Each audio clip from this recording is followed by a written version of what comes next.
अस्सलामुअलैकुम, मैं हूं सिकंदर अली और आज हम पढ़ने जा रहे हैं केमिकल रिएक्शन का चैप्टर नंबर 5 जो कि है 8 क्लास से बिलोंग करता है।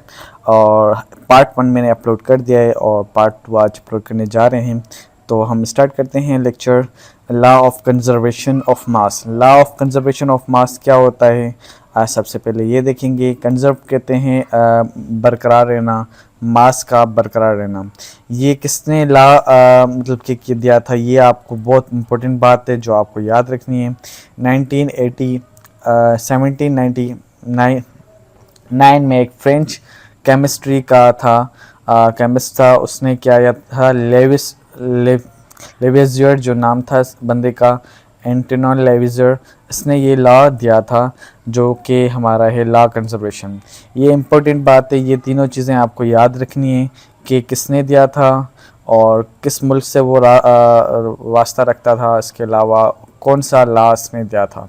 तो ये ज़रूरी इम्पोर्टेंट बात है, ये आपको एमसीक्यूज़ में आ सकते हैं। अब लॉ क्या होता है, लॉ ऑफ कंजर्वेशन होता क्या है, उसकी मीनिंग क्या है, वो यहाँ पे डेफिनेशन सिंपल दी हुई है। In the chemical reaction the mass is neither created nor destroyed. Mass जो दिया होता है जब हम केमिकल रिएक्शन करवाते हैं, जब दो रिएक्टेंट होते हैं और दूसरा जब रिएक्ट करके प्रोडक्ट बनाते हैं, कोई नई चीज़ बनाते हैं, तो उनका वज़न जो होता है, मास होता है, वो क्या होता है? बराबर होता है। उसमें कोई मतलब कि डिस्ट्रॉयड नहीं होता। जैसे कोई चीज़ बनाते हैं तो वहाँ पे क्या हो जाते हैं? वेस्ट हो जाता है, कुछ चीज़ें वेस्ट होती है तो डिस्ट्रॉय हो जाता है। तो ये कह रहा है कि भाई इस तरह से कोई चीज़ नहीं होती। तो जब आप दो रिएक्शन करवाते हैं तो वो ना डिस्ट्रॉयड होते हैं ना तो वो चेंज होते हैं। उसकी सिर्फ क्या होती है? शक्ल चेंज होती है। It change from one form to another form. एक फार्म से दूसरी शक्ल, एक शक्ल से दूसरी शक्ल में क्या हो जाता है? चेंज हो जाता है। और इन अदर वर्ड्स, या दूसरे सिंपल जो बात होती है, जैसे मास ऑफ रिएक्टेंट, रिएक्टेंट वो होते हैं जो रिएक्टेंट करने वाली चीज़ें होती हैं, वो क्या होते हैं? द प्रोडक्ट कांस्टेंट होते हैं। दो रिएक्टेंट होते हैं, आपस में रिएक्टेंट करवाते हैं और नई चीज़ बनती है, उसको हम प्रोडक्ट करते हैं और दोनों का मास क्या होता है? सेम होता है, चेंज नहीं होता। सिंपल लॉ की मीनिंग ये है कि भाई जब रिएक्ट करवाते हैं उसका मास सेम होता है और उसके अलावा जब न्यू प्रोडक्ट बनती है उसका मास क्या होता है? वो भी सेम होता है। एग्जांपल यहाँ पे दी हुई है, वो मैं आपको दे रहा हूँ। से क्या एग्जांपल है यहाँ पे? जैसे कि हाइड्रोजन और ऑक्सीजन है, वाटर मॉलिक्यूल्स की बात की जा रही है। तो यहाँ पे दोनों का क्या है? मास क्या है? हाइड्रोजन का मास क्या होता है? 1 होता है, यहाँ पे दिया हुआ है। और ऑक्सीजन का मास क्या होता है हमारा? क्या होता है? 16 होता है। अब इन दोनों को मार्क्स हम कैलकुलेट करते हैं इस तरह से। आपको मैथमेटिक्स आपके रूल पता होंगे, तो आप अगर 16 और 16 प्लस करके 32 आता है और यहाँ पे भी इन दोनों को 1 प्लस करके वहाँ पे 2 आता है। 2 को 2 से मल्टीप्लाई क्या हो गया? मल्टीप्लाई करते हैं तो 4 आता है। इन दोनों को प्लस करते हैं तो हमारा मास क्या आता है? 36 आता है। इसी तरीके से यहाँ पे ये दो रिएक्टेंट हैं, हाइड्रोजन और ऑक्सीजन क्या होते हैं? ये रिएक्टेंट हैं। अब नया प्रोडक्ट बनाए जो हमारा क्या है? वाटर है। वाटर को हम अगर हम उसको तोड़ते हैं, अगर हम उसको मास इसका कैलकुलेट करते हैं इसी तरीके से, तो वो भी क्या आता है? 36 आता है।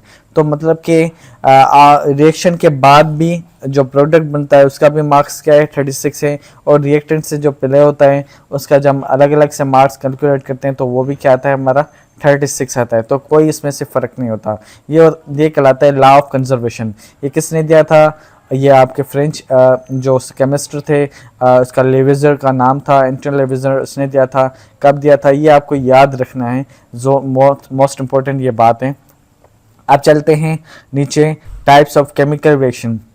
एक एडिक्शन रिएक्शन होता है, दूसरा हमारा होता है डिकम्पोजिशन रिएक्शन। दो टाइप्स होते हैं, याद रखें। केमिकल रिएक्शन के दो टाइप होते हैं।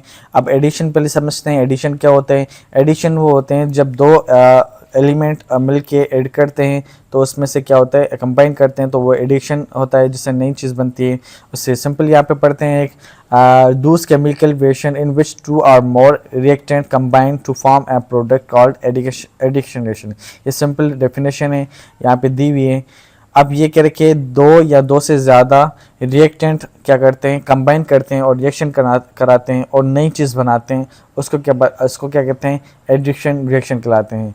से यहाँ सिंथेसिस रिएक्शन कहलाते हैं। अब यहाँ पे सिंपल क्या है? यहाँ पे एग्जांपल दी हुई है। सोडियम क्लोरीन को अब Na और क्लोरीन जो होता है, एक सोडियम दूसरा क्लोरीन आपस में रिएक्ट करवाते हैं तो वहाँ पे क्या बन जाता है, सोडियम क्लोरीन बन जाता है। इसी तरीके से यहाँ पे दूसरा एग्जांपल दिया हुआ है, सही है, कार्बन को और ऑक्सीजन को रिएक्ट करवाते हैं तो कार्बन डाइऑक्साइड बन जाता है। तो ये क्या होता है, एडिक्शन रिएक्शन होता है, एक दो मिलके क्या होते हैं, एक नई चीज़ बनती है, तो वो क्या होता है, एडिक्शन रिएक्शन होता है। इसी तरीके से यहाँ पे उसका डिकम्पोजिशन एक केमिकल रिएक्शन का एक दूसरा टाइप है जो कि हमारा है डिकम्पोजिशन रिएक्शन। अब डिकम्पोजिशन से एडिशन रिएक्शन का बिल्कुल क्या होता है, उल्टा होता है।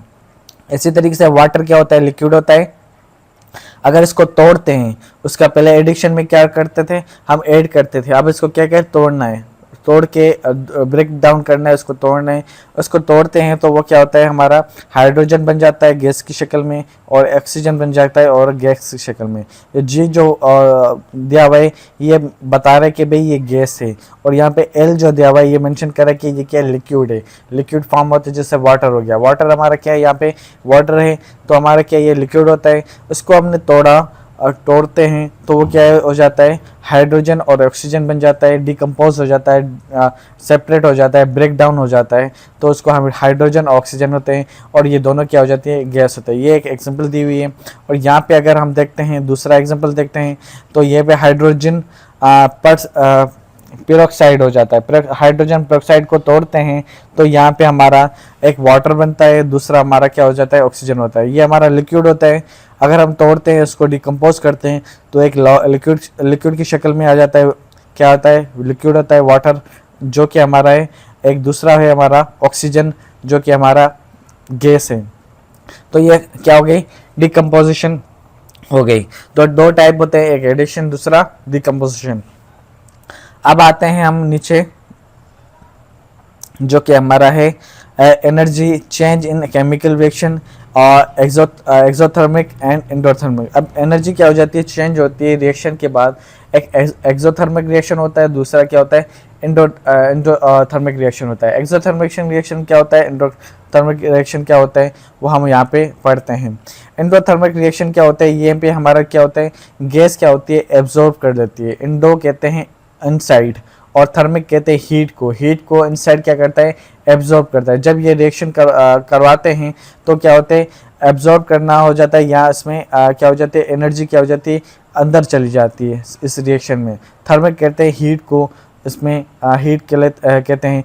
अब यहाँ पे एक रिएक्शन है, हमने करवाई HGO से, ये हमारा रिएक्शन करवाते हैं हीट करके, तो यहाँ पे एक ये रिएक्शन कराती है, दूसरा एक नई चीज़ बनती है। मगर ये क्या हो गया, हमारा क्या हो गया, इसमें हीट क्या हो जाती है, एब्जॉर्ब हो जाती है, इंडोप हो जाती है। अब जो माहौल में जो सराउंडिंग में हीट होती है वो एब्जॉर्ब होके वहाँ पे अंदर चली जाती है, तो माहौल में क्या हो जाती है, ठंड पैदा हो जाती है। जैसे हम ब्रेकर में या ब्रिक में कोई ग्लास टाइप ऑफ का वहाँ पे कोई ये रिएक्शन करवाते हैं, एंडोथर्मिक रिएक्शन करवाते हैं, तो आप ग्लास को हाथ रखोगे तो वो क्या हो जाएगा, ठंडा हो जाएगा, कोल्ड हो जाएगा, क्योंकि उसमें जो सराउंडिंग में जो हीट होगी वो क्या कर लेगा, अपने अंदर क्या कर लेगा, एब्जॉर्ब कर लेगा। तो इसको हम क्या कहेंगे, एंडोथर्मिक रिएक्शन कहलाता है। जब कोई रिएक्शन आपस में कोई रिएक्शन करते हैं तो वहाँ की सारी हीट क्या अपने आप में एब्जॉर्ब कर ले और उसको माहौल को ठंडा कर दे, ग्लास को ठंडा कर दे, ब्रेकर को ठंडा कर दे, तो उस चीज़ को हम क्या कहते हैं, एंडोथर्मिक रिएक्शन कहलाते हैं। वैसे दूसरा जो होता है एक्सोथर्मिक रिएक्शन होता है, जिससे हम कोयला वगैरह रखते हैं, कोयला जलाते हैं, कोयला वगैरह जलाते हैं तो वो क्या होता है, गर्म हो जाता है। कोयला हम जलाते हैं ऑक्सीजन के प्रेजेंस में, तो उसको हीट करते हैं तो वो क्या करता है, एक हीट रिलीज करता है और हमें तपश मिलती है। तो वो क्या होता है, एक्सोथर्मिक रिएक्शन होता है। एक्सो कहते हैं, एक्सो बेसिकली जो होता है हमारा होता है आउटसाइड, और थर्म कहते हैं हीट। हम जो आउटसाइड हमें क्या हो, हीट पैदा होकर के, अब जैसे हम कोयला जलाते हैं तो हमें क्या होती है, गर्माइश पैदा मिलती है, गर्माइश हीट पैदा होती है। और एंडोथर्मिस में हमारा क्या होता है, वहाँ की जो गर्माइश होती है वो भी एब्जॉर्ब कर लेता है, वहाँ में माहौल को क्या कर देता है, ठंडा कर देता है। एक्सो में उल्टा होता है, वहाँ की हीट को जो ठंडक होती है उसको भी ख़त्म कर देता है वहाँ पे और गर्म कर देता है। जैसे हम हीटर वगैरह यूज़ करते हैं, घर में हम कोयला वगैरह जलाते हैं, या घर में खाना पकाने के लिए हम क्या करते हैं, गैस का यूज़ करते हैं। गैस में हम क्या करते हैं, आग देते हैं तो आग जलती है, तो वहाँ पे क्या होती है, हीट पैदा होती है, तो वो क्या होता है, एक्सोथर्मिक रिएक्शन होता है। अब यहाँ पे बहुत सारी एग्जाम्पल दी हुई है, या आप टॉपिक पढ़ोगे। सिमिलरली यहाँ पे कह रहे कि भाई ये चीज़ें पढ़ते ये कहाँ काम आता है।